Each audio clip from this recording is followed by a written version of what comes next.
Ikatlong taon na ng kasal namin. Ang asawa kong si Zuzian ay namatay sa isang aksidente sa sasakyan. Iniwan niya ako at ang anak naming 2 taong gulang. Kami na lang dalawa ang magkasama sa buhay. Tinanggihan ko ang mungkahi ng mga magulang ko na mag-asawa ulit. Nagpa siya akong magluksa para sa asawa ko. Gusto kong palakihin nang maayos ang anak namin, pero hindi ko talaga inakala na matapos ang 5 taon ng pagdadalamhati, ito lang pala ang kapalit.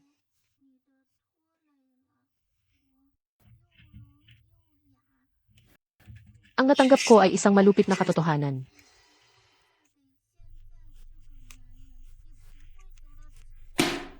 Josian, sa aksidente sa sasakyan, ang namatay talaga ay ang kuya mong si Joseph Ing. Ikaw naman, para maaligan mo si ate, nagkunwaring patay at pinalitan mo ang pagkatao ng kuya mo. Tapos nagpunta ka pa sa ospital para magpaligate.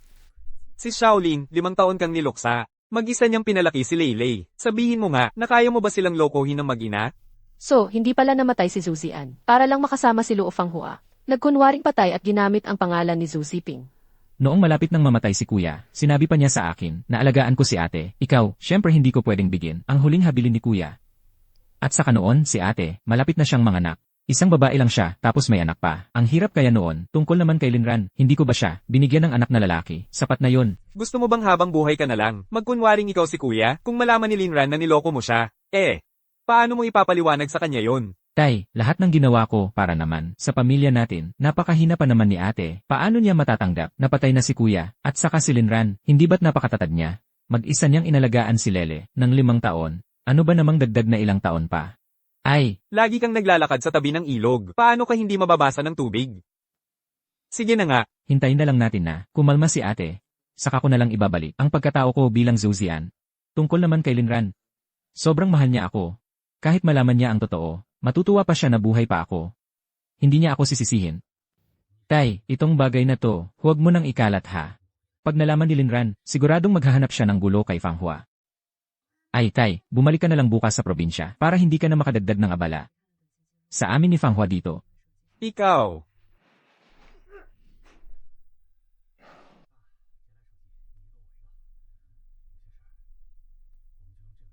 Noon si Zuzian, handa siyang iligtas ako sa sunog, kahit isugal ang buhay niya. Akala ko, mamahalin niya ako, habang buhay. Tulungan mo ako.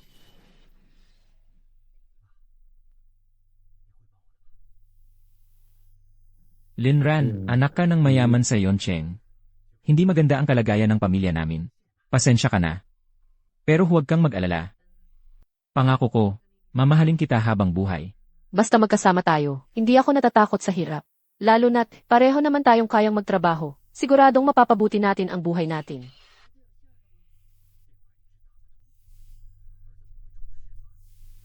Nini, para sa unang araw mo sa eskwela, Sadyang nagpareserba si Papa at Mama. ng kainan para sa'yo.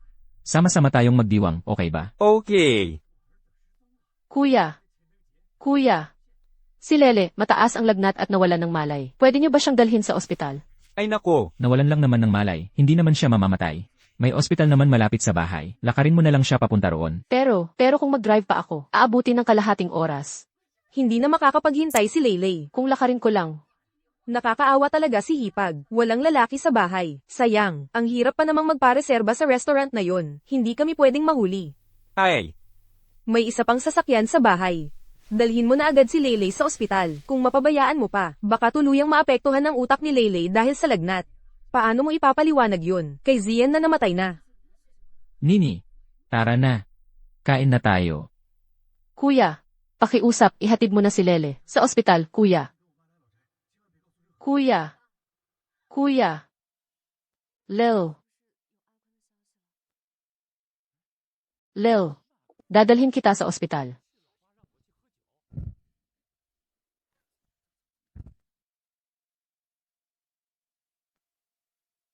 Lil. Lil. mama. Okay lang si Leylay. Okay lang. Lil. Lele, huwag kang matakot. Si Mama ang bahala. Dadalhin kita sa ospital ngayon.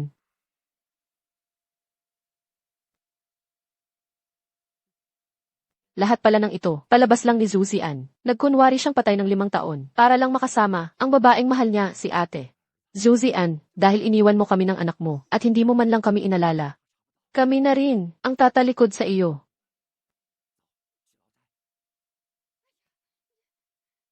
Pagkatapos magkunwaring patay ni Zuzian, madalas tawagin ni Lele siyang papa.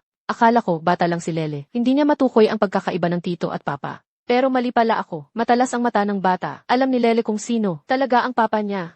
Hindi ko akalaing ganito kawalang puso si Zuzian. Ni minsan hindi niya inamin ang totoo. Papa. Lele, tingnan nga kita.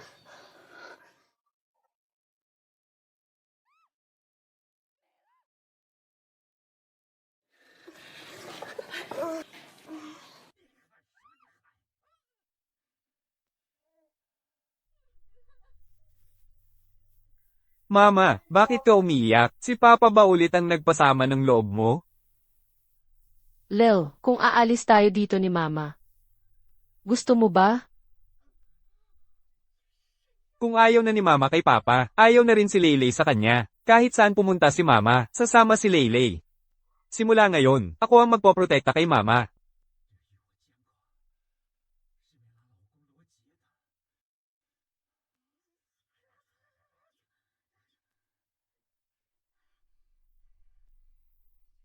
Ma, hindi ba't ang pamilya Jayang sa Yoncheng 33 beses nang nagpadala ng proposal para mag-asawa ako ulit? Pumayag na ako. Fang Hua, nagpaligate na ako. Kaya mula ngayon, kahit maibalik pa ang dati kong pagkatao, hindi na ako magkakaanak muli kay Linran. Ngayon, makakahina ka na ng maluwag, di ba? Hindi ko akalain na talagang ginawa mo yun para sa akin. Ang bait mo talaga sa akin. Si Zhao Zian at Lu Fanghua ay magka-first love. Noon, silang dalawa ay pinahiwalay ng kani-kanilang mga magulang. Fang Hua, Zien. Zien. Zien. Pinakasalan ni Luo Fanghua ang kuya, si Zhao Ziping, pero hindi ko inisip kailanman na kahit si Zhou Zian pa ang mapangasawa ko. At nagkaroon kami ng anak na si Lele, hindi pa rin niya nalimutan ang pagmamahal niya kay Luo Fanghua bago ko pa nalaman ang totoo. Ilang beses ko nang kinaiinggitan ang ate na inaalagaan ng maayos. Pinangarap ko kung hindi namatay si Zuzian, baka ganun din ang trato niya sa akin. Pero ang kaligayahan nila, nakasalalay pala sa sakit naming mag-ina ni Lele. Uy, hipag, Lel, bumaba ka na, kakain na tayo. Oy. Nandito na rin si Hipag at si Leylay para kumain. Mama, kainin mo ang egg cake. Akin yang egg cake. Bata pa si Nini, ibigay mo muna kay Ni. Nini, mabait ka, kainin mo na. Sa'yo lahat yan, walang agaw sa'yo. Zuzian, 5 taon na. Inuuna mo palagi ang anak ni ate. Pero ang sarili mong anak, hindi mo man lang kinukumusta, ni hindi mo ginampanan ang pagiging ama. Buwan-buwan, bayad kami sa gastusin. Ni minsan hindi kami pumalya. Ngayon, pati ba naman si Lele, bawal nang kumain ng egg cake. Hipag, may mga bagay na ayokong sabihin. Pero ngayon, wala na rin akong dahilan para itago. Yung binabayad mo buwan-buwan, kulang pa para sa pagkain ninyong mag-ina. Sa 5 taon, si Zip Ing ang nagdadagdag mula sa sahod niya para sa inyo. Pati itong egg cake, si Zip Ing din ang bumili gamit ang allowance niya. Kami nga, bihira lang makatikim nito. Noong nahirapan si ate manganak at dumugo, ipinahiram ko lahat ng benepisyo ni Zian sa inyo, pati ang taunang allowance ni Zian. Lahat na pupunta sa pamilya. Itong mga benepisyo at allowance sa mga nakaraang taon. Hindi pa ba sapat para kay Lele na kumain ng egg cake? Kulang na kulang talaga para sa inyo ni Leylay. Yung trabaho na inayos ng mga magulang ko para kay Zuzian. Taon-taon may 300 pisong tulong sa burol. Ang sahod ng kuya, 1 taon lang. 200 lang halos. Bakit hindi raw sapat para sa amin ni Lele? Patay na ang asawa mo. Nakikitira na lang kayo dito. Libre kain at inom. Ngayon, pati ba naman ang egg cake na binili ni Papa para sa akin at kay Mama, aagawin mo pa. Walang hiya ka. Bata pa si Nini. Hindi pa niya alam ang tama at mali. Hipag, huwag mong dibdibin. 5 taon pa lang si Nini. Kung walang magtuturo sa kanya, paano niya masasabi ang mga ganyang bagay? Naku, siguradong sa eskwela lang niya narinig yan. Bata pa siya, hindi pa niya naintindihan. Halika, Leylay. kasalanan ng kuya kung bakit hindi ko naisip agad. Sa susunod, bibilhan ko si Lele ng mas maraming cake. Hipag, may gusto sana akong pag-usapan sa'yo. Ngayon kasi, 2 ang pinapaaral natin, medyo gipit na tayo. Iniisip ko, baka pwedeng si Lele muna ang tumigil sa pag-aaral. Ibigay natin ang pagkakataon kay Nini. Ano nang sabi mo? Gusto mong patigilin si Lele sa pag-aaral? Kasi, babae si Nini. Pag-aaral lang ang tanging pag-asa niya. Si Lele, lalaki naman, kahit hindi makapag-aral. Sanay sa hirap, ayos lang.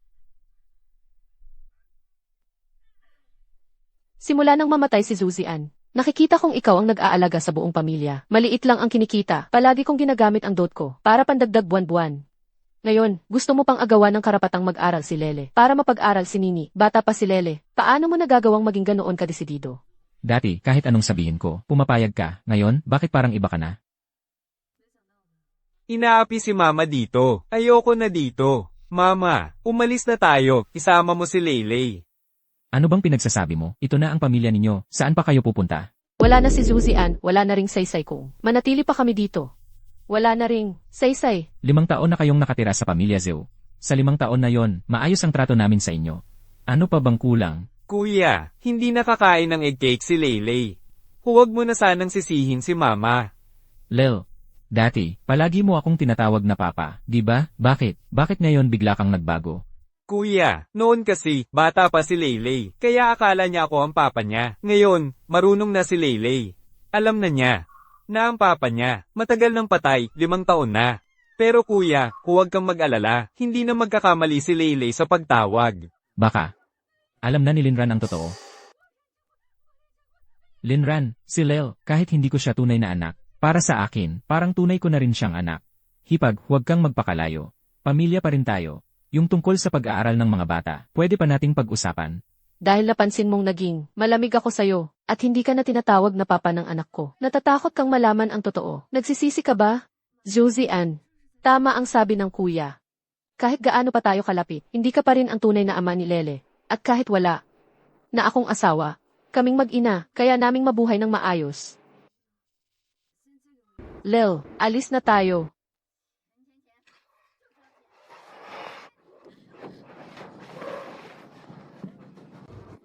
Fanghua.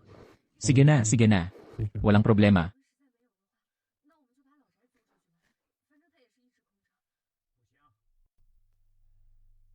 Ang sarap ng cake. Simula nang magkunwaring patay si Zuzian, lahat ng dating kay Lele, napunta na kay Nini. Anak ko, kahit simpleng egg cake, kailangan pang umayon sa gusto nila. Ma, kumain ka rin. Lele, mabait ka. Simula ngayon, kung anong gustong kainin ni Lele, bibili si Mama ng kahit ano para kay Lele. Lele, mula ngayon, hindi ka na muling masasaktan. Tara na.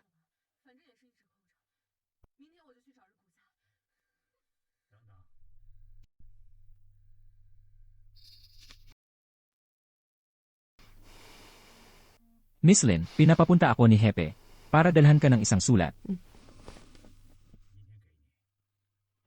Pagkalipas ng 3 araw, ipapakita ko sa'yo ang pinakabonggang kasal. Pinapapunta kayo dito ni Hepe Jayang, para lang ihatid ang sulat na ito. Oh, At ito pa, ang regalo sa unang pagkikita. ito. Ito ang namamanang jade bracelet ng pamilya Jayang. Ikaw at si Hepe, magkababata kayo. Si Hepe, sa dami ng taon, hindi pa nag-asawa, hinihintay ka niya.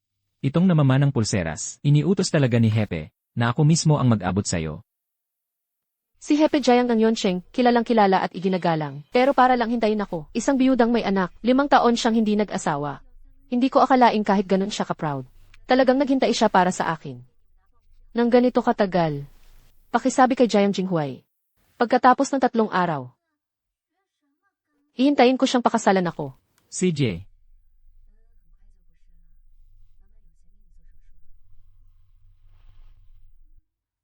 Hip, tinanggap na ni Miss Lin ang regalo mo.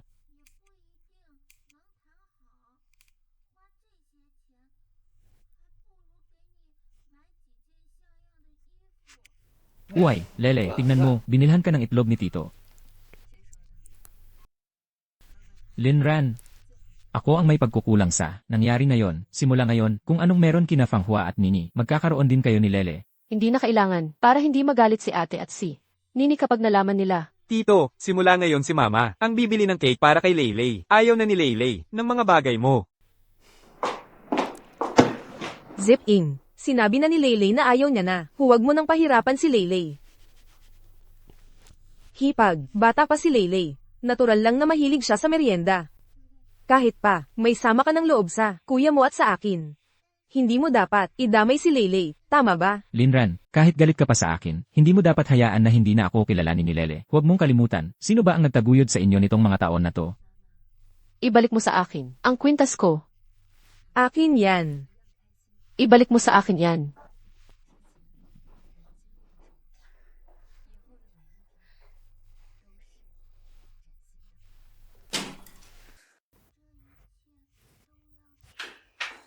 Lahat ng yan ay dowry ko. Sinong nagsabing pwede mong galawin yan? Pagpasok mo sa pamilya namin, kasama ka na sa pamilya Joe. Pamilya tayo dito. Bakit mo pa pinag-iiba ang sayo at sa amin? Pamilya. Sinong nagsabing pamilya tayo? Ang pamilya rin namin, kilalang pamilya sa Yoncheng. Lahat ng to, maingat na inihanda ng mga magulang ko bilang dowry ko. Sinong nagsabing pwede mong galawin yan? Palagi kitang itinuring na parte ng pamilya namin. Hindi ko akalain na kahit ilang taon na ang lumipas, minamaliit mo pa rin ang pamilya Joe. Talagang iniisip mo na isa kang tunay na senyorita. Ano, sinasabi ko sa'yo, pagpasok mo sa pamilya Zhu, parte ka na ng Zhu, kahit ang mga dowry mo, sa Zhu na rin yan. Tama nga, Zuzian, ito pala ang tunay mong ugali. Ilang taon ko na ring nakikita na gipit ang pamilya Zhu. Minsan, kinukuha niyo ng palihim ang ilan sa mga dowry ko para may panggasto sa bahay. Pinapalampas ko na lang. Ngayon, ni hindi niyo na pinag-aabalahang magkunwari.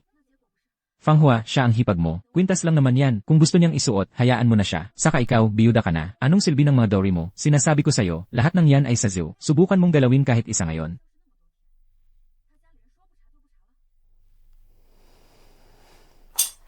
Hindi mo pwedeng kunin yan. Akin yan, bitawan mo, bitawan mo. Hindi mo pwedeng kunin yan. Bitawan mo.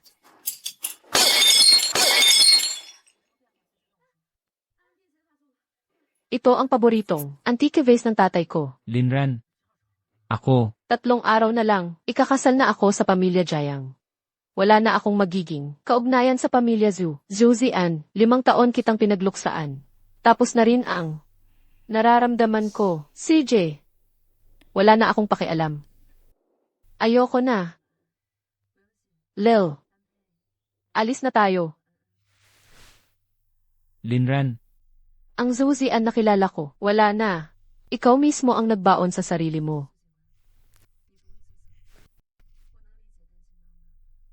Ang ganda ng suot mo, anak. O, kayo namang bagong kasal. Tingin dito sa kamera. Ngiti, 3, 2, 1. Ang dami ng customer na pumupunta sa shop ko. Pero ikaw ang una na nagsuot ng damit na to, na sobrang bagay sa'yo.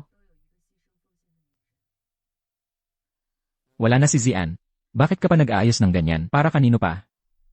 Birthday ko ngayon. Naisip ko na isama si Lele pabalik sa bahay ng magulang ko. Kahit birthday mo, hindi ka dapat magbihis ng ganyan. Masyadong pansinin. Byuda ka na ng bunso natin. Kung ganyan ang suot mo sa labas, siguradong may masasabi ang mga tao. Dapat mag-ingat ka rin sa imahe mo. Bumalik ka na at magpalit ng damit. Sige, naiintindihan ko na. Sige na, zip-in. Malapit nang magsimula ang sine. Umalis na tayo.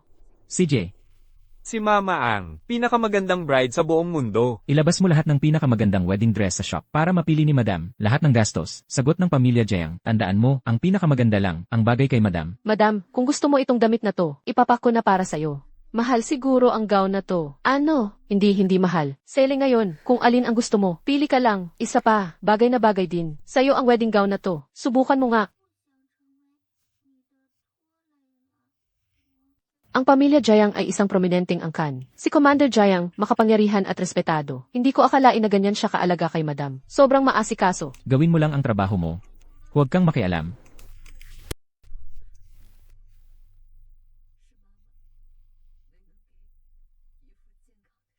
Bakit ka nandito? Hipag. Mula nang mawala si Bunso, hindi ka na halos lumalabas ng bahay. Bakit ngayon may oras ka pang mamasyal? Ang dami mo pang pinamili. Bumili lang ako ng mga vitamins para kay Lele. Bakit may pulang bulaklak pa? Hipag. Ano bang mga vitamins ang binili mo para kay Leyley? Pakita mo naman kay ate para mabigyan din namin si Nini. Bitawan mo. Bitawan mo.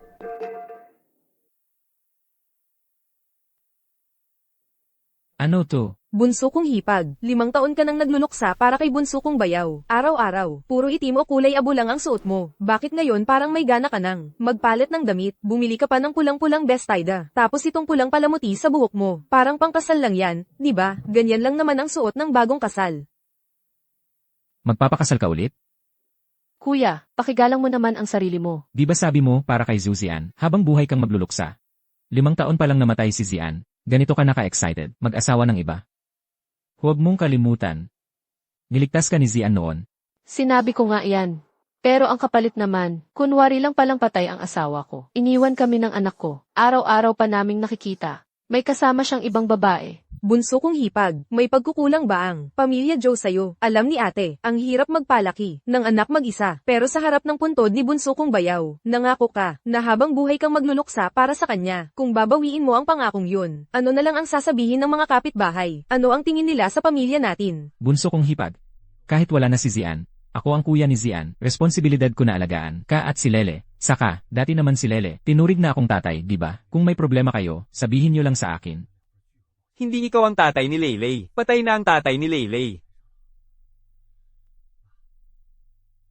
Bumili lang naman ng bagong bestida. Si bunso kong hipag, bakit parang ang owa mo mag-react? Sobrang close ni bunso kong hipag at ni Zian. Imposibleng magpakasal siya ulit. Na naman. Dahil sobrang close sila ni Zian, siguradong tutuparin niya ang pangako niya. Sinabi ko ngang magluluksa ako habang buhay para kay Zian. Pero, sobrang mahal ako ni Zian. Kahit magpakasal ako ulit, sigurado akong, suportado pa rin niya ako. Hindi siya papayag. Isa kang balo, may anak ka pa. Bukod sa manatili sa pamilya Zhou, sino pa bang lalaki ang tatanggap sa'yo? Malaki na si Lele ngayon. Bakit pa ako mag-aasawa ulit? Nagbibiro lang naman ako kay kuya. Kuya, wag mo nang seryosohin.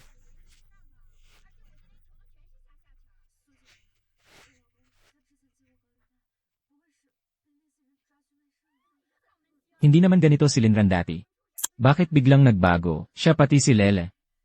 Zian, iiwan mo na ba talaga ako? Alam kong hindi ko dapat ang kinin ka. Hindi kita pinapayagang bumalik sa bunso kong hipag. Pero bata pa si Nini. Paano ko bubuhayin? Si Nini mag-isa. Fanghua, huwag kang mag-alala. Hindi ko hahayaang ikaw lang magpalaki kay Nini at magdusa ng ganito. Linran, naiinggit lang siya sa atin dahil masyado tayong sweet. Tama ka. Tama ka. Naiinggit lang siya kasi wala na siyang asawa, kaya ganyan siya. Zian, buti na lang nandito ka sa tabi ko. Kung wala ka, ewan ko na lang kung paano ako mabubuhay. Sige na. Malapit nang ma-promote sa opisina. Tara na, bumili tayo ng wedding gift para kay Chief Jiang. Kapag napansin tayo ni Chief Jiang, siguradong giginhawa ang buhay natin. CJ, bibilhan pa kita ng bagong bestida. Simula ngayon, lahat ng sweldo ko, para na lang sa'yo. Zian, sobrang bait mo talaga sa akin. 3 araw na lang, kasal ko na. Zuzian, gusto ko talagang makita ang reaksyon mo kapag nalaman mo ang totoo.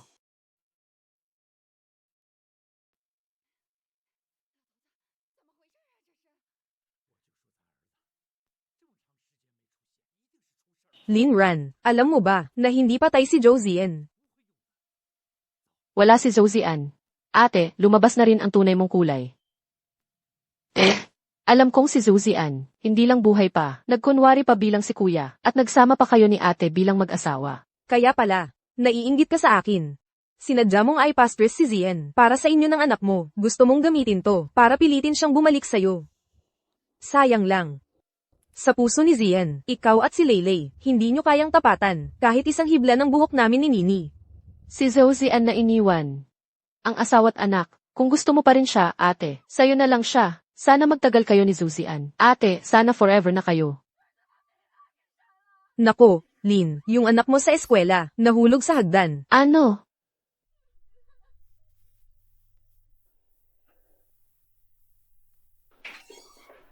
Doktor, Napaka-espesyal ng blood type ng pasyente. Kung hindi agad makahanap ng tamang dugo, delikado ang buhay ng bata. Hindi tugma ang dugo mo, kailangan hanapin ang tatay ng bata.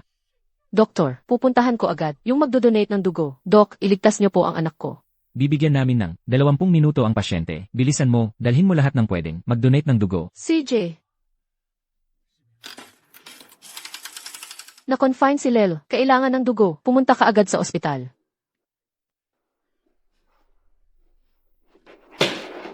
Ano, magdodonate ng dugo? Kumusta si Lel? Nasa emergency si Lele. Delikado ang lagay. Sumama ka na sa akin. Doktor, nandito na yung magdodonate ng dugo. Bilis, may 10 minuto pa. Kamag-anak ka ba ni Luo Fanghua? Sabi niya nadulas siya. Kailangan mong umuwi agad. Ano? Nadulas si Fanghua, kailangan ko siyang puntahan. Hindi pwede. Hindi ka pwedeng umalis. Nasa emergency pa si Lele. Hinihintay ka pa niya para iligtas siya. Hindi ka pwedeng umalis. Kamag-anak ni Luo Fanghua. Sabi niya dumudugo siya. Wala siyang kasama ngayon. Kailangan mong umuwi agad. Nakikiusap ako. Huwag kang umalis. Naghihintay si Lele na iligtas mo siya. Kailangan ko talagang umuwi. Babalik talaga ako.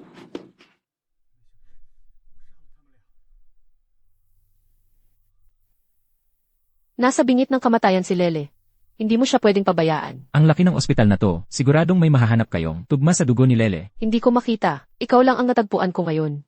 Hindi ko makita ang iba pang tugma sa dugo. Nakikiusap ako. Nakikiusap ako. Iligtas mo si Lelo, pwede ba? Si Fanghua, nasa Yonching siya. Wala na siyang ibang kamag-anak. Ako lang ang inaasahan nilang dalawa. Hindi pwede. Hindi ka pwedeng umalis. Nakikiusap ako. Sandali lang naman to. Iligtas mo siya, pwede ba? Bitawan mo ako.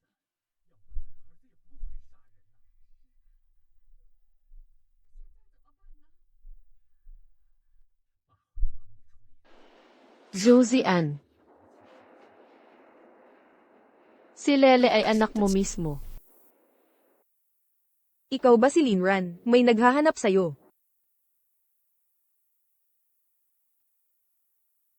Kahit mamatay na ang anak mo, so what? Isang salita ko lang, iiwan ka pa rin, ni Josian, at babalik siya sa akin para kumustahin ako. Linran, bilisin mo, hanapin ang tugma sa dugo, kung hindi, ang anak mo, maagang mamamatay. Josie Ann, sa puso mo, mas mahalaga pa, si Luo Fanghua, kaysa sa anak mong sarili mong dugo. Dapat pala hindi na ako nagpakasal sa'yo. Bumaba ang temperatura ng pasyente, nawalan ng malay at huminto ang tibok ng puso, agad maghanda ng emergency team sa buong ospital. Doc, kumusta na ang anak ko? Doc, iligtas niyo po ang anak ko.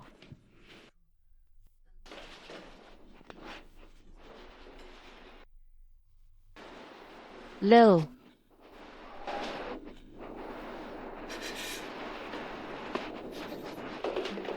Miss Lin, nalaman ng hepe na nasa emergency si Lele, kaya naghanap siya ng 2 taong tugma ang dugo para mag-donate.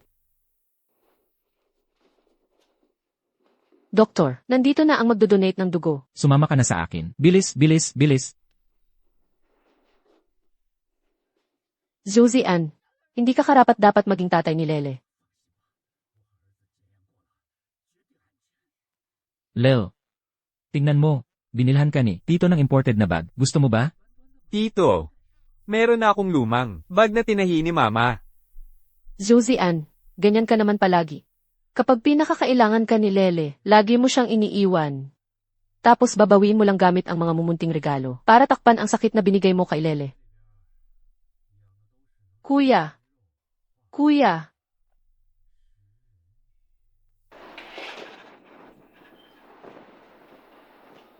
Ito. Hindi ba ito ang matagal mo nang gusto? Hindi mo ba gusto? Wala nang tatay si Leylay. Si Leylay, nanay na lang ang meron siya.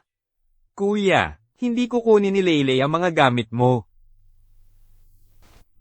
Hipag, noong araw na yon hindi ko talaga sinadyang hindi mag-donate ng dugo para kay Lele. Nahulog si Fanghua noon, at grabe ang pagkakahulog niya, hindi ko siya pwedeng pabayaan. Sa puso mo.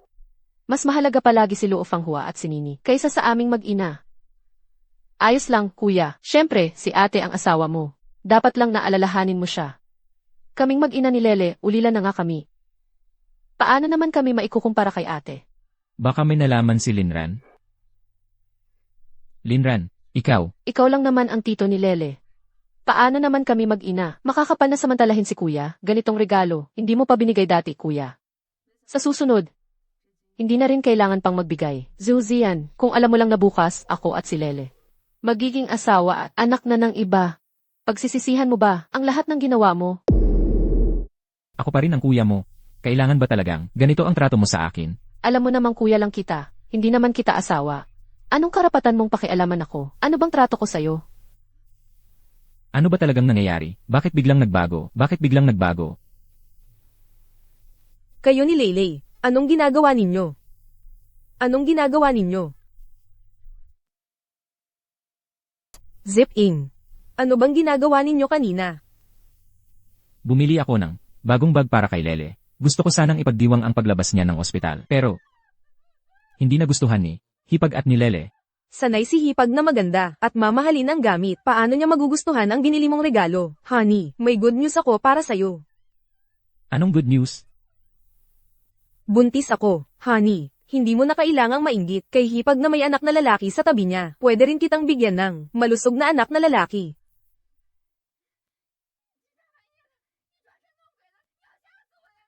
Leylay, magkakaroon ka na ng kapatid na lalaki. Masaya ka ba? Lil, tara na. Baka may nalaman si Linran? Hindi. Hindi naman siguro. 5 taon na, palaging tahimik at tapat siya sa akin. Kung may nalaman siya, hindi siya magiging ganito kakalma. Siguro nakita lang niyang buntis si Fang Hua, kaya naalala niya ako. Pagkapanganak ni Fang Hua, babalik ako sa tabi niya. Sasamahan ko siya ng maayos. Ano bang nangyayari kay Hipag ngayon? Parang hindi na niya pinapansin ang pagiging kuya mo.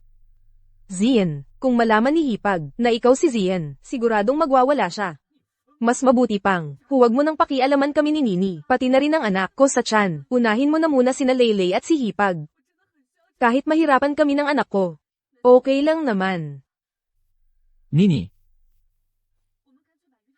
paano ko naman matiis na maghirap kayo ng anak natin? Huwag kang mag-alala. Si Linran, nagsalita lang ng masakit dahil galit siya. Huwag mo nang dibdibin.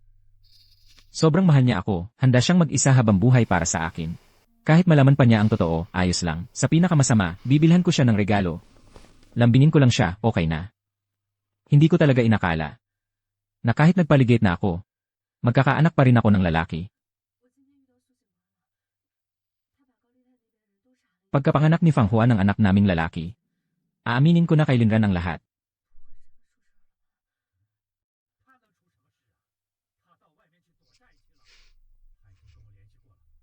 Lil, bukas aalis na tayo dito.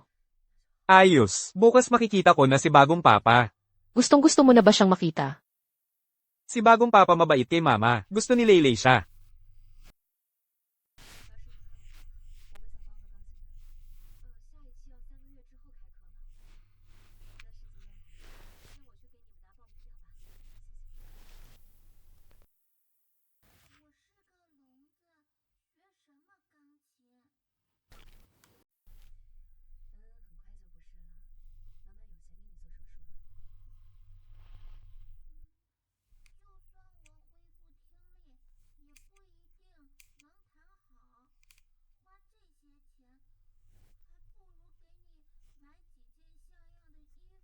Zhuzian, niloko mo kami ni Lele ng 5 taon. Ngayon, may anak ka na naman kay Luo Fang Hua. Simula ngayon, wala na tayong koneksyon.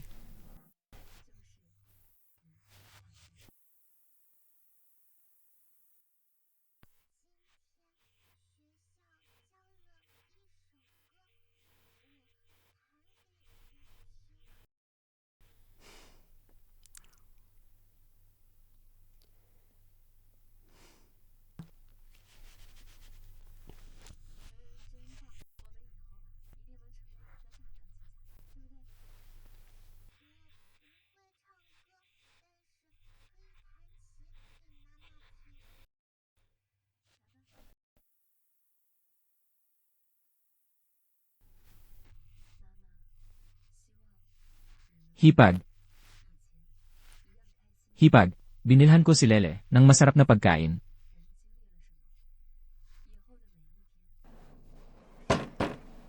Hipag.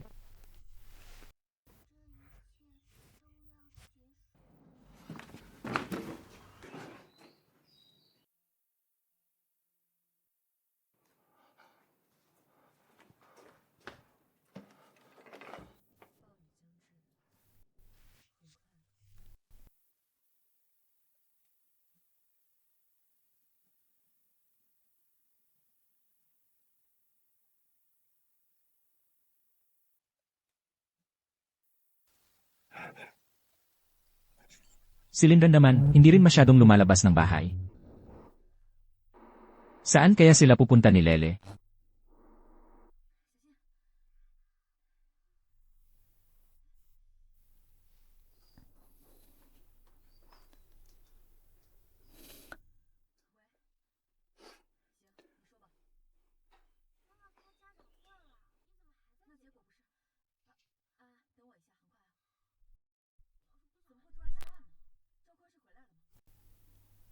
Totoo bang mag-aasawa ulit si Linran? Hindi mangyayari iyon. Sobrang mahal niya ako. Paano siya mag-aasawa ng iba? At saka siya. May anak pa siyang kasama. Sino pa ang tatanggap sa kanya? Ziping.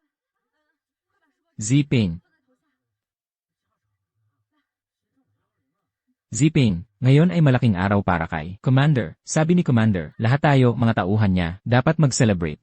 Ikaw, bakit hindi ka pa handa? Oy, bilisan mo. Ngayon kasal ni Commander. Narinig ko ang apelyido ng bride Eileen. Namatay agad ang unang asawa niya. Naiwan silang mag-ina lang silang dalawa. Ewan ko kung gaano kahirap ang buhay nila. Pero ngayon, pakakasalan na siya ni Commander, magkakapamilya na sila.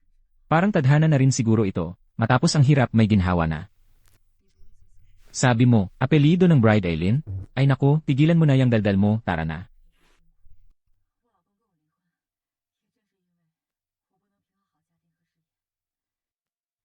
Congratulations kay Commander Zhujiang. At kay Linran, sana magtagal ang pagmamahalan ninyo. Ayan na, dumating na ang bride. Tara!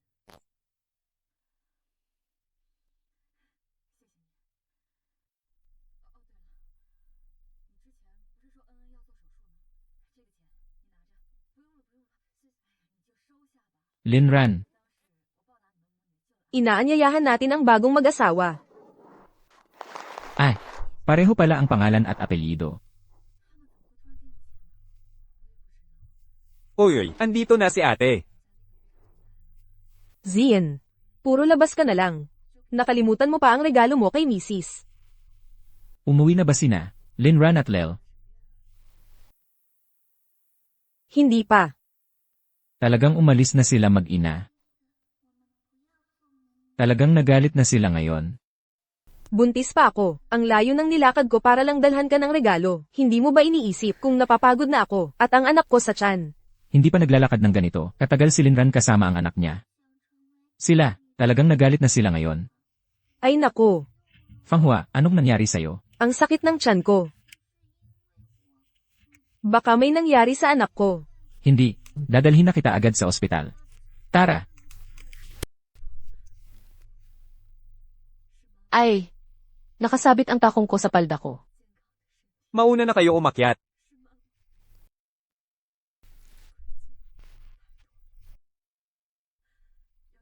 Pag nakita ito ng mga tauhan mo, siguradong iisipin nilang napalitan ka. Tingnan natin kung sino ang magtatangka. Inaanyayahan natin ang bagong mag-asawa.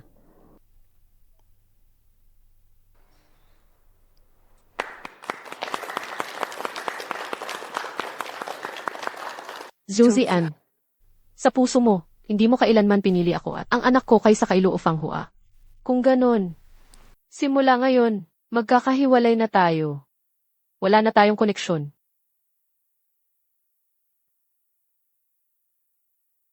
Kain lang, inom lang kayo. Maligayang bagong kasal.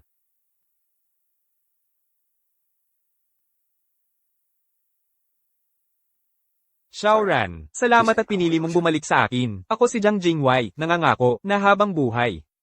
Aalagaan kita at si Leylay.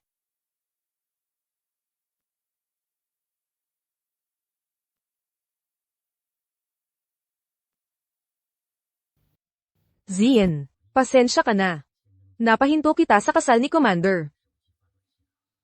Basta okay kayo ng anak mo, ayos na yon. Next time, huwag ka nang maglakad ng malayo mag-isa. Paano kung mapagod ka? HMM. Nag-aalala lang talaga ako sa'yo. Hindi ko rin alam kung bumalik na si Linran. Baka mamayang gabi, umuwi na si Hipag. Huwag ka masyadong mag-alala.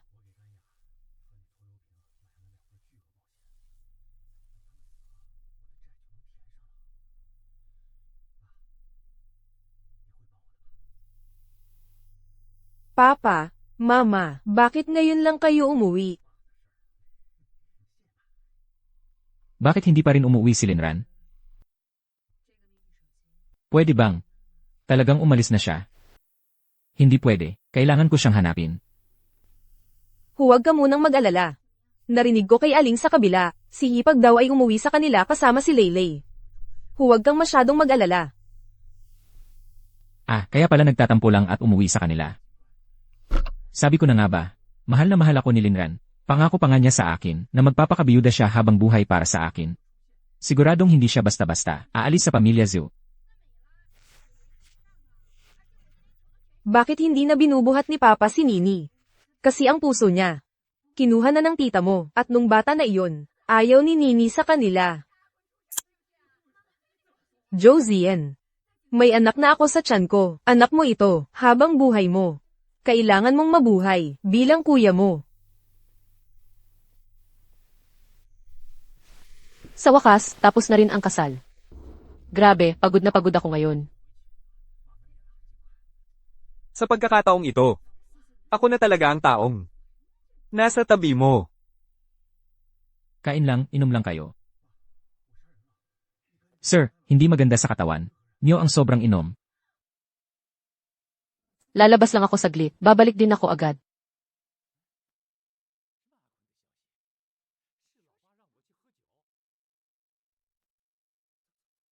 Ngayong araw. Ang ganda mo. Salamat, Kuya Jinghui. Noong bata pa tayo, palagi mong sinasabi na gusto mo akong pakasalan, di ba? Bakit ngayon na lumaki ka na, iba na ang pinakasalan mo? Bata pa tayo noon. Hindi naman seryoso yon. Hindi bagay sa'yo si Josian. Mabait sa akin si Zian. Noong may sunog, hindi niya inisip ang sarili niya, iniligtas niya ako. Lahat ng pangangailangan ko, inaalagaan niya ako. Sapat na iyon. Tingnan mo tayo. Parang bagong kasal, di ba? Pakigalang mo naman ang sarili mo.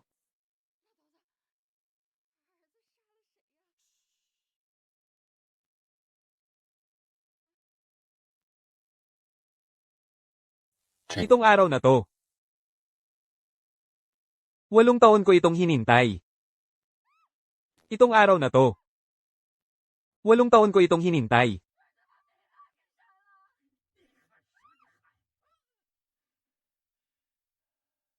Buti na lang binigyan ako ng Diyos ng panibagong pagkakataon. Hindi ako nagkamali na piliin ka. Kahit hindi ka lumingon. Gagawin ko ang lahat para mapasakin ka.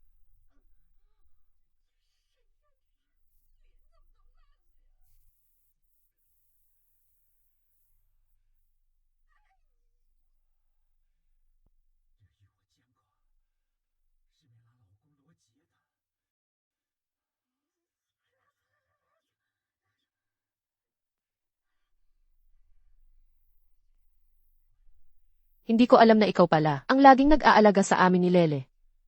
Pati trabaho ni Zhu Ziping. Ikaw rin ang nag-ayos. Dati, palagi akong nag-aalala na baka hindi ka masaya sa pamilya Joe. Kaya si Joseph Ng, binigyan ko ng trabaho. Itong sulat ng rekomendasyon. Matagal ko nang ginawa yan. Hindi ko lang inakala. Napapayag kang pakasalan ako agad. Jinghui. Salamat sa paghihintay mo sa akin.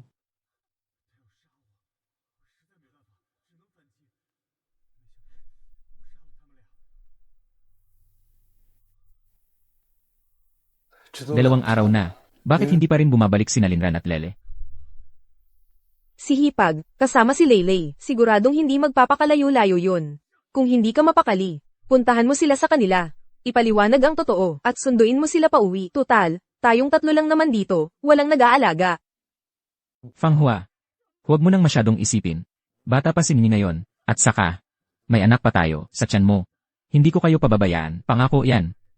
Papa, ikaw ang papa ni Nini, at ng baby boy, hindi ka papa ni Leylay.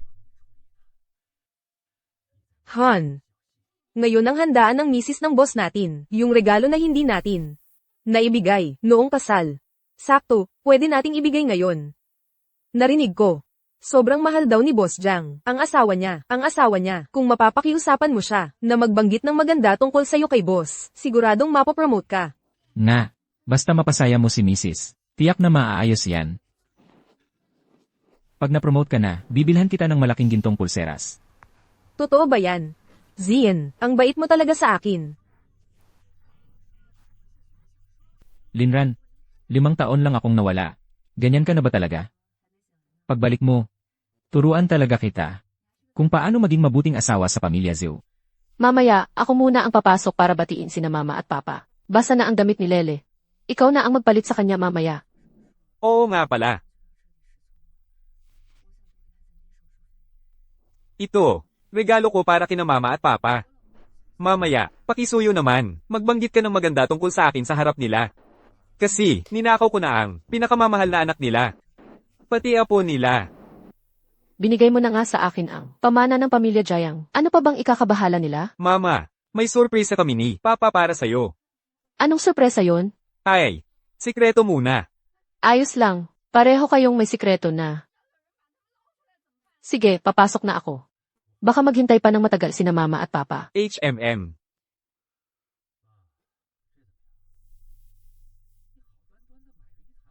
Fanghua, tama ka talaga.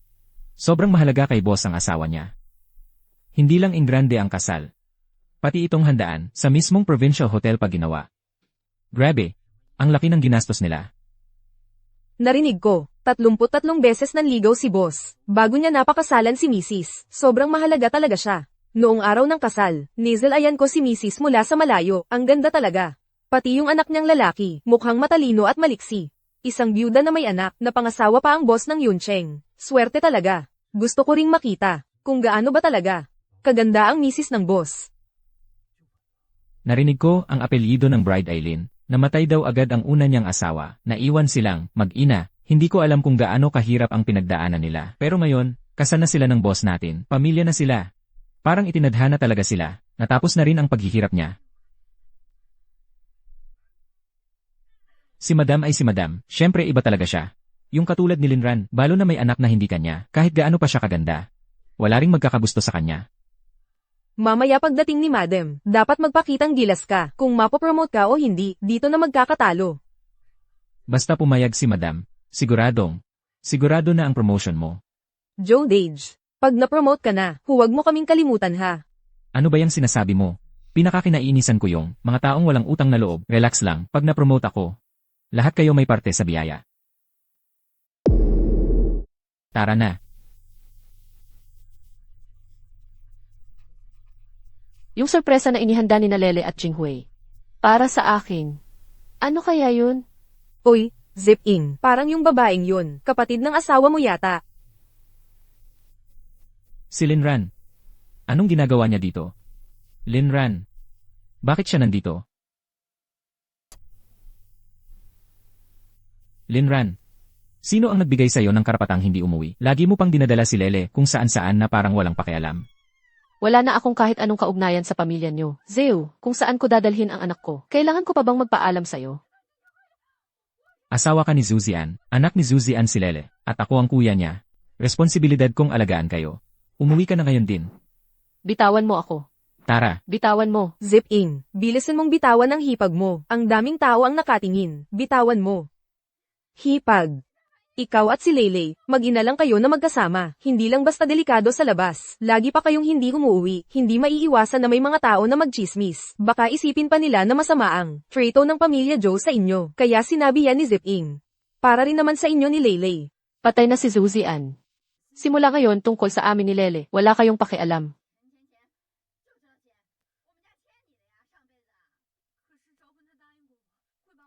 Ngayon ay ang welcome party ng asawa ng hepe. Ang mga dumating ay puro mga bigating tao dito sa Yoncheng, wala ka namang masyadong kakilala sa military. Bakit ka pa nagbihis ng ganyan ka-eksena? Ano? Pumasok ka lang dito sa party ng asawa ng hepe. Para lang mangakit ng lalaki. Sa tingin mo ba, karapat-dapat lang ako na araw-araw? Nasa bahay ng zoo, nagpapakapagod para sa inyo at kay Luo Fanghua. Pati ba naman sa pananamit ko, kailangan mo akong hiyain. Pumunta ako dito para sa sarili kong welcome party. Kailangan ko pa bang magpaalam sa'yo? Sarili kong welcome party ito.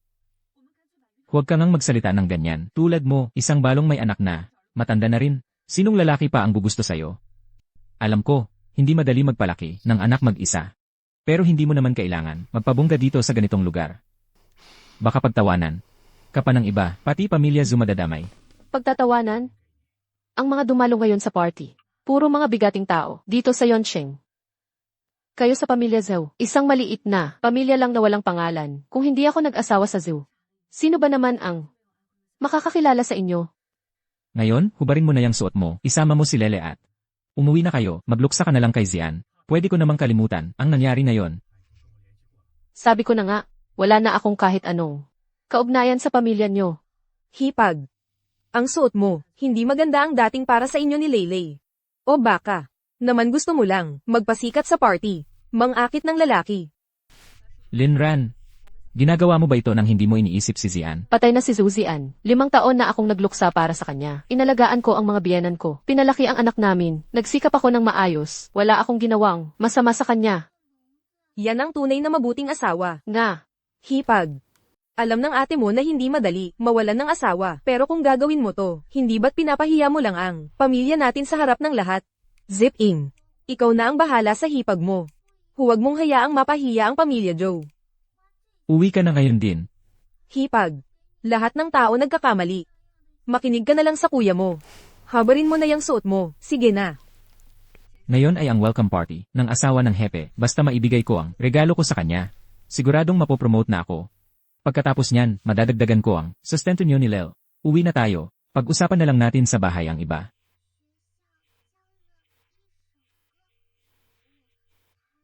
simula ngayon ako at si Lele ay kasama mo na. Hindi mo na kailangang alagaan ang pamilya Zhou. Sige. Linran, huwag kang maging walang utang na loob. Tara na, umuwi ka na. Tay. Nay. Hindi pa ba umakyat si Ranran? Wala pa. Hindi ba sabay kayong dumating? Baka nasa function hall pa siya. Hindi tama to. Hindi naman siya yung tipo na bigla na lang nawawala ng walang palem. Siguradong may nangyaring masama. Bakit, Leylay? Mama? Papa? Bigla na lang sumakit ang dibdib ko kanina. Siguradong may nangyari kay Mama. Ano ba talaga ang nangyari kay Xiaoran? Samahan mo akong hanapin si Madam. Sige po. Uwi na tayo. Zhou Ziping, wala kang karapatang pilitin ako. Bitawan mo ako. Ano bang ibig niyang sabihin? Baka, nahalata na niyang hindi ako si Zhu Ziping. Hipag. Alam ng ate mo na hindi madali, mawalan ng asawa. Sa mga taon na ito, kung gusto mong kumain ng masarap o magsuot ng maganda, okay lang naman, dahil galing ka sa mayamang pamilya. Samantalang kami ay mahirap lang. Pero hindi mo naman kailangan, pahiyaing harap-harapan ng kuya mo sa harap ng maraming tao. Itong babaeng to, namatay na ang asawa, ang buong pamilya ng kuya ko, todo suporta at sakripisyo para sa kanya, pero ni minsan hindi marunong tumano ng utang na loob, talagang napakawalang utang na loob, ang bait na nga, pero hindi pa rin marunong magpasalamat. Bitawan mo ako. Bitawan mo. Fanghua, ikaw.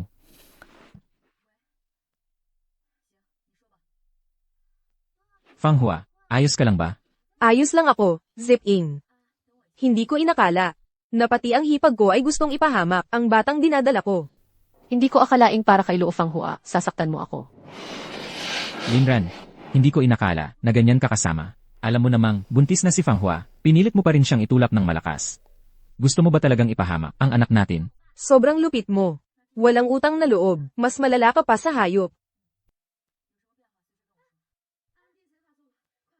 Ayos ka lang ba?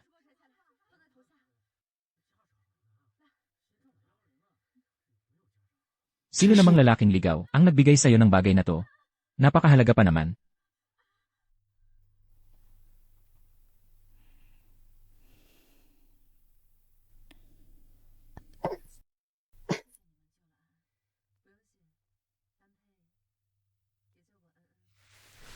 Medalya.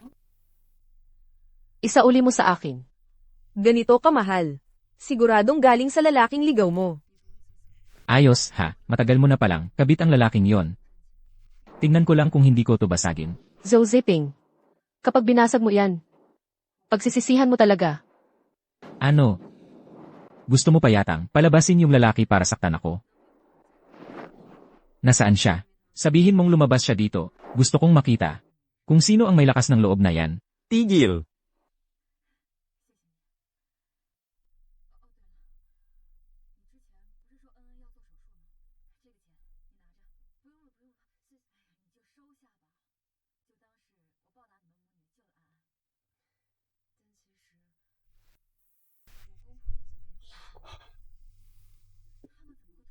Ran.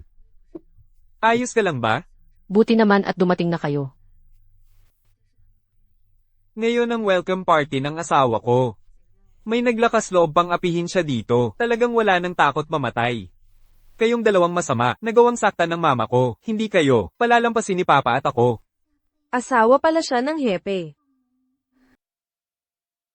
Lahat ng nanakit sa asawa ng hepe, walang makakaligtas. Hindi ko akalaing si Linran pala ay. Napangasawa si Jiang Hepe. Paano naging asawa ng hepe si Linran? Hindi totoo to. Talagang nag-asawa ulit si Linran. Paano nangyari yon? Hindi ba sinabi niyang para sa akin, magpapakabiyuda siya habang buhay? Linran.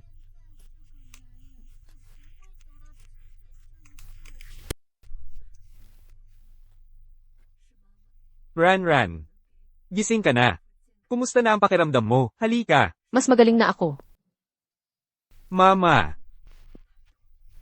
Yan si Joseph Ng, ang gago na yun. Naglakas loob pa siyang saktan ka. Isang maliit na Joe lang naman siya. Kung hindi dahil sa, nakikita pa nilang nandyan ka, hindi naman siya makakakuha ng maganda-gandang trabaho. Walang utang na loob talaga. Nagawa pa niyang saktan ang pinakamamahal kong anak. Hindi papayag ang pamilya Lee na palampasin siya. Buti na lang at ligtas ka. Kung may nangyari man sa'yo, sisiguraduhin kong mawawala na ang Joe sa buong lungsod ng yon. Nasaan sila? Nasa function hall pa, hinihintay kang magdesisyon. Ngayon pa lang, si Joseph Ng, nagkalakas loob siyang ipahiya ka sa harap ng lahat. Ano pa kaya ang mga pinagdaanan mo sa Joe nitong mga taon na to? Dapat pala noon pa lang. Mas naging matatag na kami ng tatay mo.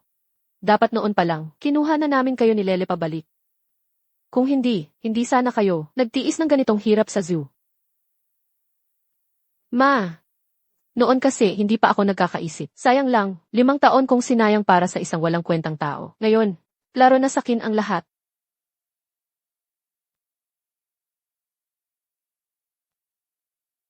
Si Jinghuai, ilang taon akong hinintay. Hindi ko na siya bibigin. Pati si Leylay. Yung dalawang yun. Ano plano mong gawin sa kanila? Samahan mo akong makita sila. May mga bagay din na kailangan kong ayusin kay Zuzian. Josian, di ba matagal na siyang patay? 5 taon na ang nakalipas. Ran, anong ibig mong sabihin? Wala. Ang ibig kong sabihin, may utang sa kin ang zoo. Panahon na para bayaran nila. Impossible. Bakit mag-aasawa ulit si Linran, at ang mapapangasawa pa niya? Si Commander Jiang. Si Linran talaga, nagpakasal kay Commander Jiang. Byuda lang naman siya. Bakit siya naging asawa ng commander?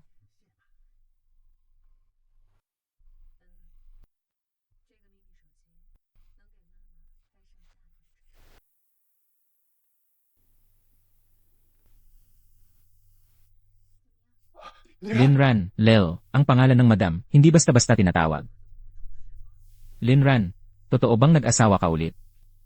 Asawa na ako ngayon ni Jiang Jinghuai. Linran, di ba nangako ka sakin, na habang buhay mo akong ipagluluksa? Ranran, sinabi mo yan mismo, nakalimutan mo na ba? Bakit mo nagawang? Magpakasal sa iba? Linran, ako si Zuzian. Linran, ako si Zuzian. Hindi talaga ako namatay. Sa loob ng 5 taon, ang dami mong pagkakataon para sabihin ang totoo. Pero pinili mong makasama si Luo Fanghua. Hindi mo man lang inisip kung paano kami ni Lele nagtiis. Ngayon na lang, nang malaman mong totoo na nagpakasal ako ulit. Saka ka nagsisisi. Lil, dadalhin kita sa ospital.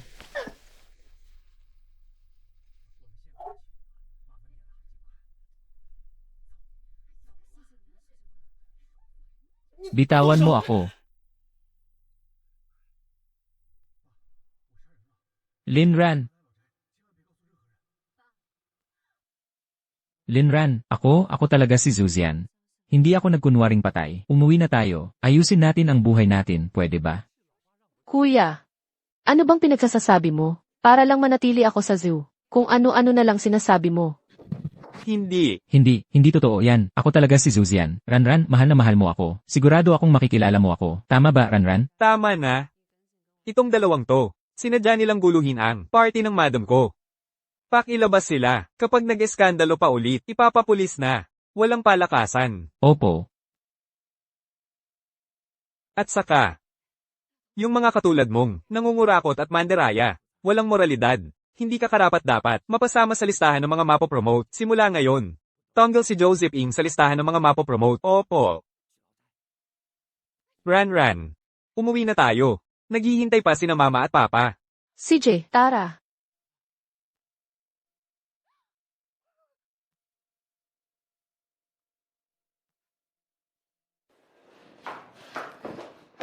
Nagpakasal talaga ulit si Linran.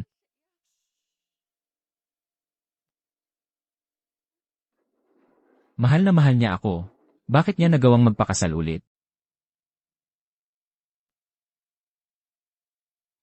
Josian, anong balak mo? Josian, ano bang hinahanap mo? Saan ko ba nilagay?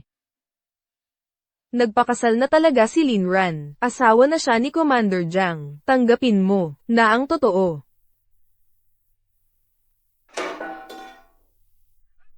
Salamat sa'yo sa pagligtas sa akin. Regalo ko sa'yo itong ballpen na ito. Paano mo nalaman na tumatagas ang tinta ng ballpen ko? Si Linran, sobrang mahal niya ako. Sigurado akong hindi lang niya agad matanggap ang katotohanan ng buhay pa ako. Basta malaman lang niya ang totoo. Sigurado akong magbabago ang isip niya. Basta malaman lang niya na buhay pa ako. Sigurado akong hihiwalayan niya ang asawa niya at babalik siya. Sigurado akong hihiwalayan niya ang asawa niya at babalik siya. Magising ka nga, Josian. Ikinasal na siya sa iba. Ngayon, ako at ang anak ko sa tiyan ko na lang ang tanging pamilya mo. Hindi totoo yan. Si Linran, hindi lang niya alam na buhay pa ako, sobrang mahal niya ako. At in-law, 5 taon na ang nakalipas, ang namatay ay si kuya ko. Natakot lang akong hindi mo kayanin ang katotohanang patay na si kuya ko, kaya nagkunwari akong si kuya para makasama ka. Ngayon, malaki na rin si Nini. Unti-unti mo na ring natanggap ang katotohanang patay na si kuya. Kaya, panahon na rin siguro para bumalik ako sa pamilya ko. Josian, lalaki ka pa ba? 5 taon na tayong magkasama. Ngayon buntis na ako sa anak mo. Tapos basta ka na lang aalis. Anong gagawin ko? Pati ng anak ko sa tiyan ko. Ni minsan ba hindi mo naisip na si Linran ang nagdusa para sa'yo, naging balo, at mag-isang pinalaki ang anak niya? Kaya mo ba talaga? Wala ka bang pakialam kahit sa asawa at anak mo? Tapos ngayon tatanungin mo ako kung kaya ko ba?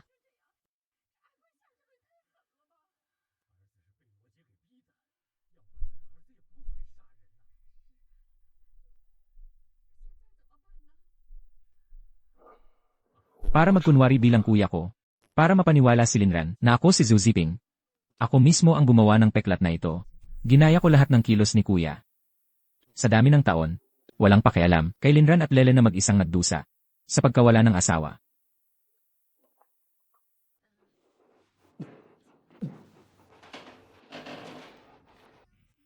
Nakikiusap ako sa'yo. Iligtas mo siya, please. Bitawan mo na. Hindi pwede. Kailangan mong. Bitawan siya. Kuya. Kuya.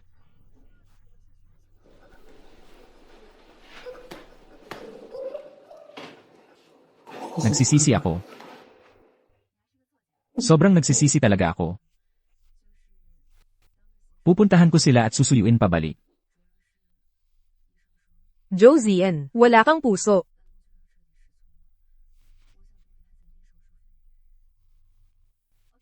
Sigurado ka na ba talaga? Kakakasal lang natin dalawa. Iiwan mo na agad ako para mag-apply saan? Guro. Bago pa tayo ikasal, pangarap ko na talagang maging isang guro ng bayan, magturo at maghubog ng mga bata. Kaya lang, dahil sa pag-aalaga sa pamilya, iniwan ko na lang.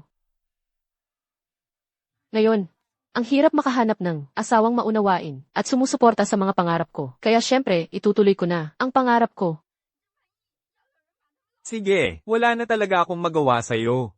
Ano mang gusto mong gawin, susuportahan kita. Sino ba kasi nagsabing mula bata ka palang gusto mo na ako? Simula bata hanggang ngayon, ikaw lagi ang unang nagpapakumbaba. Kaya syempre, kampante ako. Nasusuportahan mo ako. Oh, tama na. Bumaba ka na. Tinitingnan ka pa ni Leylay.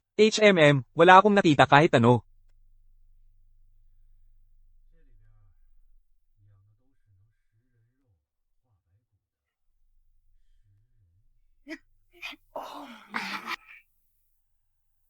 Oo, sige, alis ka na. CJ,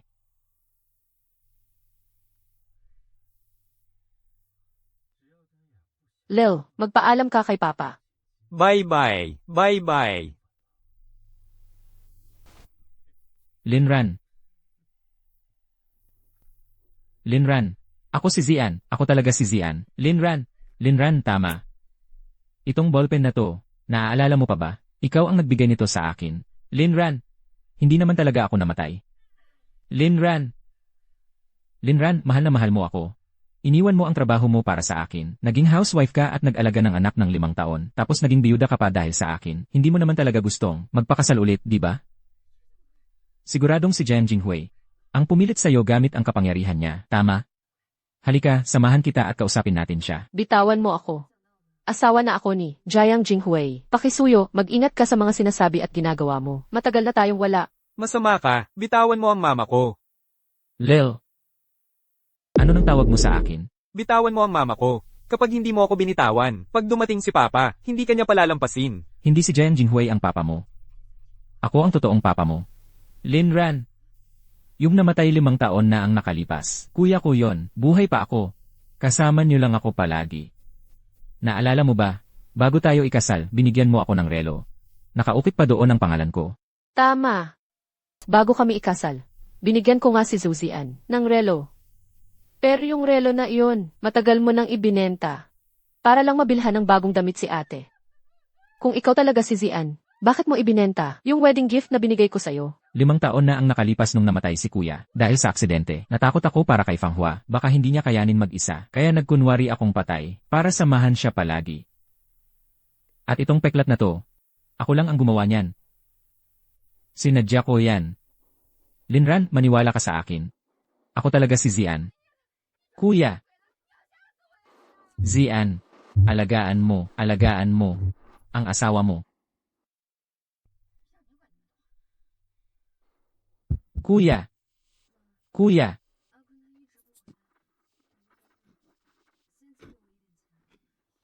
Kuya, huwag kang mag-alala. Aalagaan ko ng mabuti si ate.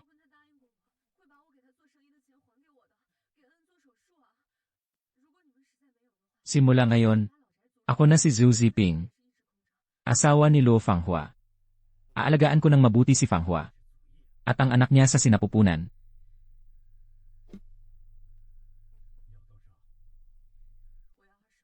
Doktor, ako si Zhou Ziping. Ito ang kapatid ko, na aksidente siya. Pakisuyo, tulungan niyo siya. Bilisan niyo, tulungan niyo siya.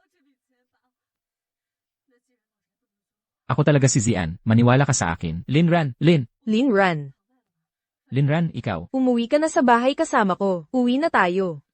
Linran, maniwala ka sa akin. Uwi na tayo. Linran. Linran, maniwala ka sa akin. Linran.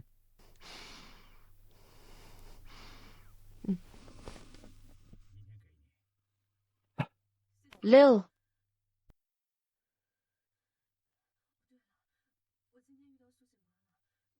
Linran.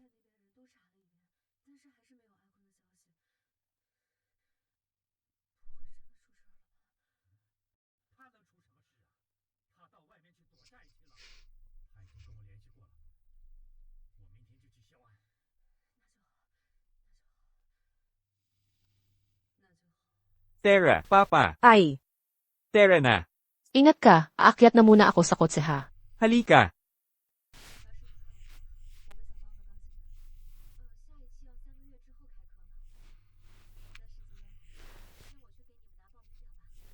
Linran.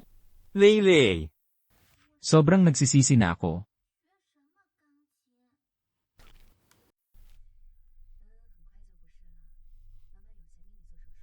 pumunta ka na naman kay Linran. Ano? Eik, mula ngayon, mas mabuti siguro na huwag na tayong magkita. Hindi pwede.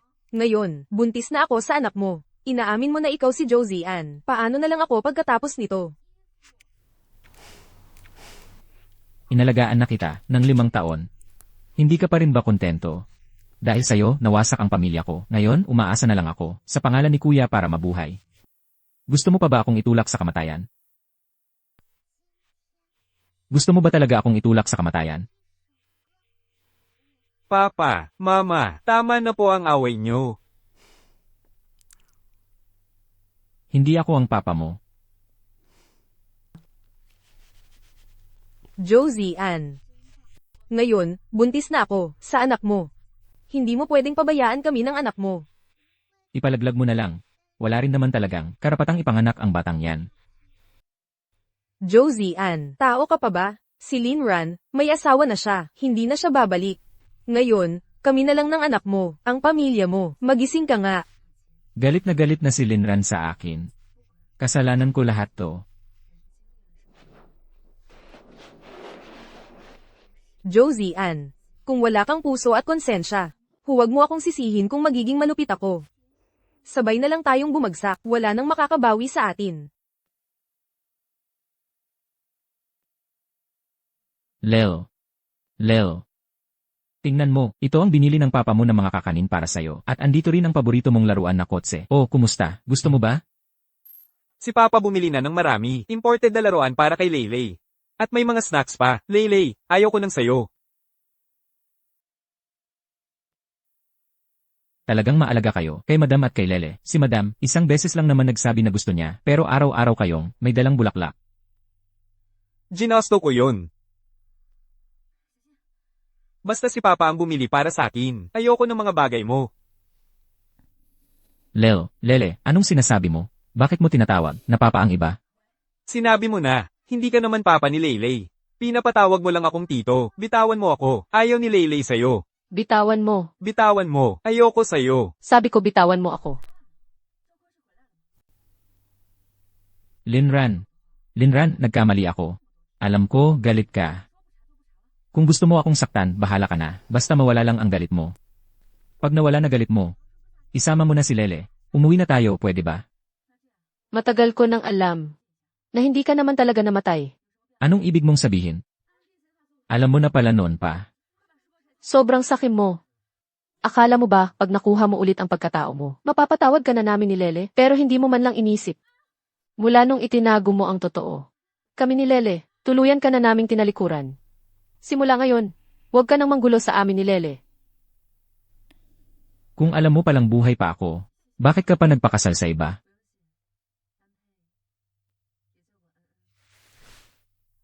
Joseph Ng, para pigilan si Shaoran na mag-asawa ulit. Ilang beses mo silang ginulo ni Leylay. Ang ginagawa mo, lumalabag na sa batas. Akala mo ba, wala akong gagawin sa'yo? Si Linran, asawa ko siya. Ikaw ang lumalabag sa batas. Inagaw mo ang asawa ko. Isasampa ko to sa pulis. Matagal nang patay si Josian, 5 taon na. Ang kasal nila ni Shaoran, matagal nang walang bisa.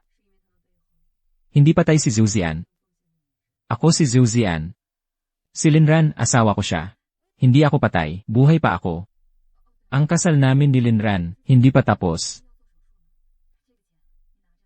Kung magpapatuloy ka pang magsalita ng kung ano-ano, mag-ingat ka, baka hindi na kita palampasin. Linran. Nagkamali ako. Umuwi na tayo, pwede ba? Tama na, Jinghui, sa ganitong tao. Huwag ka nang mag-aksaya ng oras. Umuwi na tayo. Gusto kong kumain ng niluto mong pritong isda. Gusto ko rin kumain. CJ, Pag-uwi natin, ipagluluto kita ni Papa. HMM. Bantayan mo siya. Huwag mong hayaang guluhin niya si Madam. Opo. Linran, hindi ka pwedeng umalis. Linran.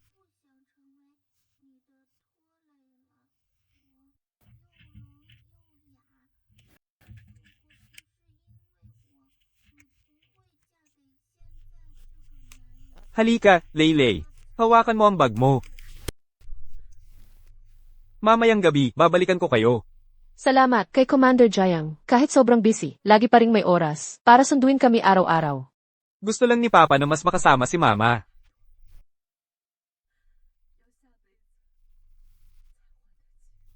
Gusto kong mabawi lahat ng 8 taon na nawala sa akin. O, una na kami ha.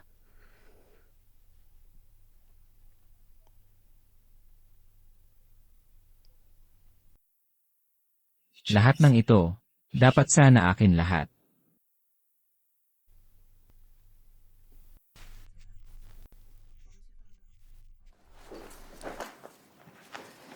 Tingnan mo itong tanong na to.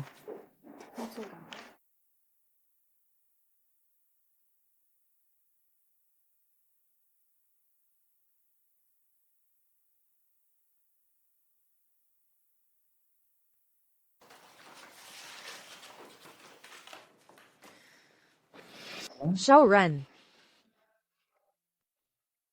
Bakit nandito ka na naman? Hindi ba ikaw si Zhou Ziping, tatay ni Nini? Xiaoran, alam ko talagang nagkamali ako. Bigyan mo pa ako ng isang pagkakataon. Patawarin mo na ako, pwede ba? Sinabi ko na, ako at si Lele, wala nang kinalaman sa inyo. Wala na akong anumang relasyon sa Zhou family ninyo. Huwag mo na akong guluhin. Xiaoran, Lumayas ka dito. Xiaoran, Lumayas ka dito. hoy, Lumayas ka. Lumabas ka. hindi mo pa rin ako pinapatawad. Linran, alam ko talagang nagkamali ako. Bakit ayaw mo pa rin akong patawarin? Sinasabihan kita, pag inistorbo mo pa ako, hindi ka palalampasin ni Jinghui. Linran. Ngayon, seryoso na ako. Alam ko na talaga ang pagkakamali ko. Tayong tatlo, bumalik na tayo sa dati nating buhay. Pwede ba? Papa. Lumayo ka. Masamang babae. Si Papa ay para sa amin ni Mama. Huwag mong agawin. Zhou Ziping, hindi ba ikaw si Kuya Linran? Anong ginagawa mo dito? Kung hindi ka pa aalis, tatawag na ako ng guard. Linran.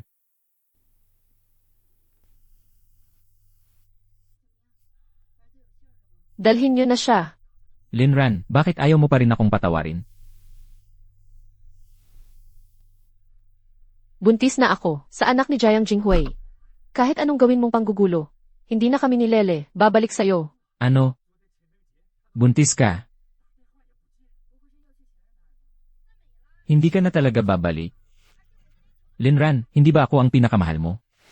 Bakit ka magkakaanak sa iba? Linran, alam ko na talaga ang pagkakamali ko. Linran, patawarin mo na ako. Yung lalaki nila. Madalas pumupunta sa eskwelahan. Kinukulit yung kapatid niyang babae at lalaki. Ilang beses na siyang nahuli ng guard. Ha?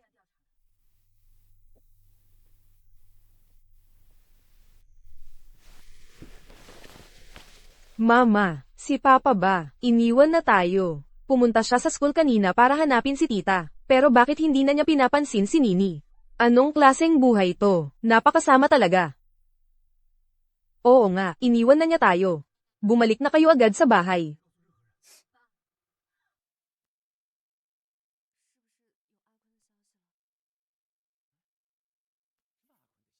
Zip-in, lumabas na yung listahan ng mga kandidato. Gusto mo bang tingnan? Hindi ba sinabi ko sa'yo na umatras ka na? Bakit hindi ka pa umaalis? Pag nakuha mo yan, siguradong may stable kang trabaho, tayo, 4 sa pamilya, ayos na ang buhay natin. Pwede ba yun? Pero sina Linran at Lele, hindi na nila ako mapapatawad. Dahil sa batang to, kaya hindi nila ako mapapatawad. Josian. Anak mo rin to.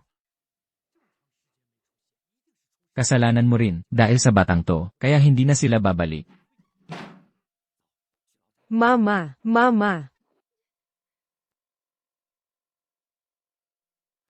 Alam ko na talaga ang mali ko. Patawarin niyo na ako, pwede ba? Patawarin niyo ako. Anak ko.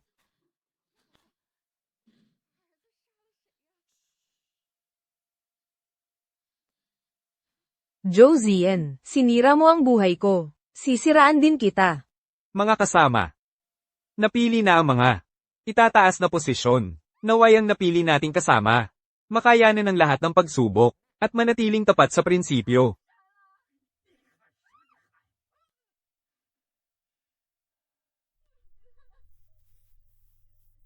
Sir, katatanggap lang namin ng isang sulat ng reklamo.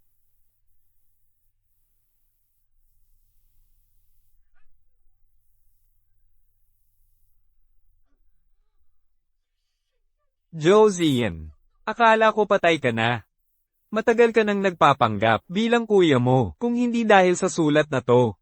Plano mo bang magkunwari bilang si Joseph Ng habang buhay? Hindi po, sir. Ginawa ko lang to para kay ate at sa anak niya sa tiyan. Kung wala ako, baka hindi na sila mabubuhay. Kaya napilitan lang talaga ako, magpanggap bilang kuya ko. Napilitan ka raw talaga.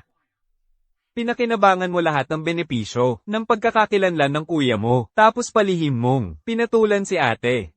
Pinapahirapan mo ang tunay mong asawa at anak. Kung nagkaroon ka lang sana ng konsensya kahit minsan, hindi mo gagawin, magpanggap bilang kuya mo, 5 taon, guard. Dalhin si Josian para imbestigahan ng opisina. Pananakit sa kapwa, pagpapanggap ng pagkakakilanlan, ilegal na relasyon, pagnanakaw ng bayad mula sa pabrika. Lahat ng ito, sabay-sabay na kasalanan, hindi palalampasin. Dalhin na siya. Josian, salamat pa rin sa'yo. Dahil sa napakagago, at walang konsensyang ideya mo, nakapag-asawa ako kay Linran.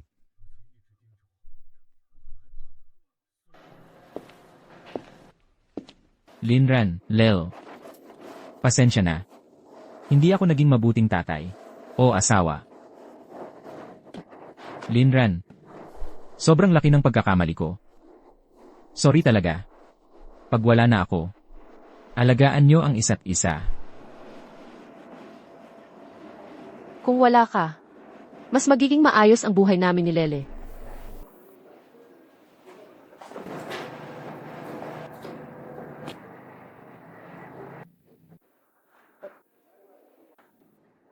Bakit kayo nandito? Ako, may magandang balita akong sasabihin sa'yo. Magmaneho ka na. Anong magandang balita? Sabihin mo na agad sa akin. Mama, sabihin mo na. Ikaw, Magiging tatay ka ulit. Totoo ba? Magkakaanak na tayo. lagpas 2 buwan na.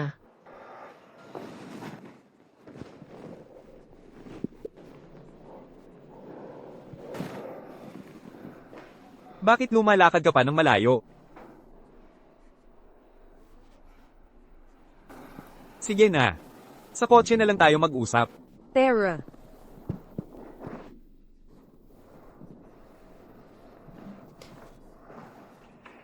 Na-report ba si Zuzian? Oo. Si Luo Fanghua ang nagsulat ng reklamo. Sinabi niya ang lahat ng totoo. Malaking bagay to. Si Josian. Hindi na magiging maganda ang buhay niya.